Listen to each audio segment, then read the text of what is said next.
साहब अम्बेडकर सबके लिए आदरणीय है, सबके लिए सम्माननीय है। बाबा साहब अम्बेडकर सिर्फ हाजीपुर के ही नहीं, पूरे बिहार के नहीं, पूरे भारत देश के ही नहीं, बल्कि दुनिया के 6 विद्वानों में एक विद्वान थे। और जिस यूनिवर्सिटी से उन्होंने डॉक्टर ऑफ साइंस की उपाधि ली थी, भारत में उनके बाद मानक उपाधि भारत के पूर्व राष्ट्रपति KR नारायण साहब ने लिया था। बाकी तीसरा कोई व्यक्ति उस उपाधि को नहीं ले पाया। उस यूनिवर्सिटी में उनकी प्रतिमा लगी हुई है और उस पर लिखा हुआ है सिंबल ऑफ नॉलेज, ज्ञान का प्रतीक, जहां दुनिया उनको ज्ञान का प्रतीक बता रही है।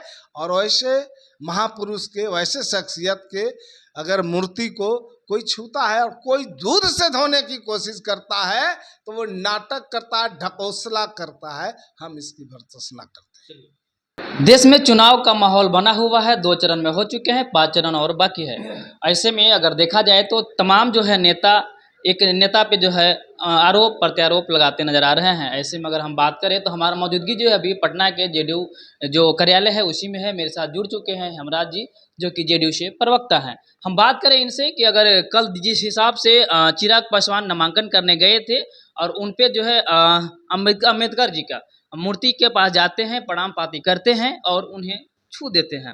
छुआछूत का जो है राजनीतिक में भी जो है माहौल बना हुआ है। जानेंगे सर, दलित एक तो उनके जो पापा हुए दिग्वंत जो रामविलास पासवान जी दलित एक नेता हैं और दलित के वो बेटे भी हैं चिराग पासवान, उन पे आरोप लगता है कि ये जो है आरक्षण के साथ खिलवाड़ करते हैं, आरक्षण पे कभी भी बात नहीं करते हैं।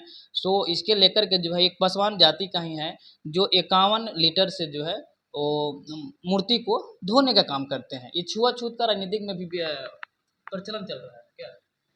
देखिए, अब कौन उसको दूध से धोया ये तो एक अलग बात है, लेकिन सबसे बड़ी बात यह है कि आज आपका जो सवाल है, राजनीति में आरोप प्रत्यारोप चल रहे हैं, बड़ा जोरों से चल रहा है जी। हम भी इस चीज को मानते हैं। लेकिन जनता के सामने जो सवाल परोसे जा रहे हैं वो किस मानसिकता से परोसे जा रहे हैं ये देखने का विषय है। अभी तो जो विपक्षी पार्टियां हैं लगातार वो अपने कारनामों पर पर्दा डालने के लिए, अपनी गलतियों को छुपाने के लिए नए नए सवाल पैदा कर रहे हैं और उसमें सबको उलझा के रखना चाहते हैं और जनता की आंखों में धूल झोंक रहे हैं, ताकि जनता जो मूल सवाल है उस पर से उनका जनता का ध्यान भटका के कहीं और ले जाए। और दरअसल ये बिहार है, बिहार के अंदर नीतीश कुमार जी ने जो काम किया है उस काम का जवाब नहीं है विपक्षी पार्टियों के पास, क्योंकि 15 साल का मौका तो विपक्ष को भी मिला था। 2005 से पहले लालू राबड़ी जी का शासनकाल था। क्या था माहौल बिहार का? हर जगह अपहरण, लूट, डकैती, नरसंहार, सांप्रदायिक दंगे, ये सारे चीजों से बिहार ग्रसित था और उसको बदलने का काम नीतीश कुमार जी ने किया। राज्य की जनता तंग तबाह होकर के 2005 में 6 में जनता ने जो है नीतीश कुमार के हाथों में बागडोर दिया। नीतीश कुमार जी ने जिस बिहार को बदनाम बिहार लोगों ने बनाया था, उस बदनाम बिहार को खुशहाल बिहार बनाया। जिस बिहार को अपमानित नजरों से लोग देखा करते थे उसको सम्मानित बिहार बनाया और बिहार के लोगों को बिहार से बाहर सम्मान की नजरों से लोगों ने देखना शुरू कर दिया। बिहार की तस्वीर और तकदीर बदला, हर क्षेत्रों में तरक्की हुई, विकास हुआ। तो इसको लेकर के नीतीश कुमार जी के प्रति आज भी लोगों की जो श्रद्धा है, जो प्रेम है, जो आशा और निगाह भरी निगाहों से नीतीश कुमार जी के प्रति लोग देख रहा है, इसका कोई जवाब नहीं है।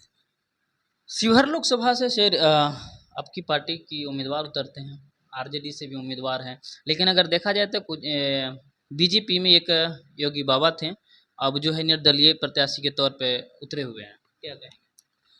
दरअसल शिवहर की धरती क्रांति की धरती रही है और शिवहर में झूठ बोलने वालों का गुजारा नहीं होता है।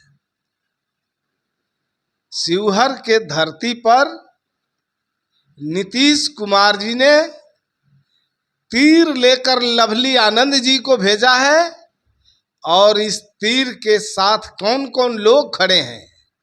मोदी जी खड़े हैं, जीतनराम मांझी जी खड़े हैं, उपेंद्र कुशवाहा जी खड़े हैं, चिराग पासवान जी खड़े हैं। ये सारे लोगों का भरपूर समर्थन और सहयोग मिल रहा है और शिवहर सीट एनडीए का था और एनडीए का रहेगा और इस चुनाव में लवली आनंद जी भारी मतों से वहां से जीतेगी। आपके नेता जो संजय सिंह है वो कहते हैं कि 300 सीट हम लोग इस बार गठबंधन के लोग लाएंगे। हम 400 पार लाएंगे पूरे देश में। एनडीए गठबंधन देश में 400 पार आएंगे और बिहार में 40 की 40 सीटें लेंगे। राहुल गांधी रायबरेली से उतर रहे हैं।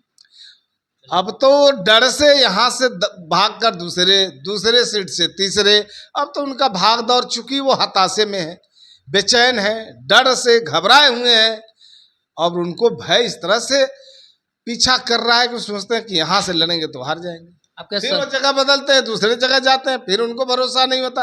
क्योंकि जनता के साथ आपने धोखा किया है, जनता को ठगने का काम किया है, इसलिए आपको जनता पर भरोसा नहीं और जनता का आप पर भरोसा नहीं है, इसलिए डरे हैं, इसलिए भाग रहे हैं एक सीट से दूसरे सीट पर।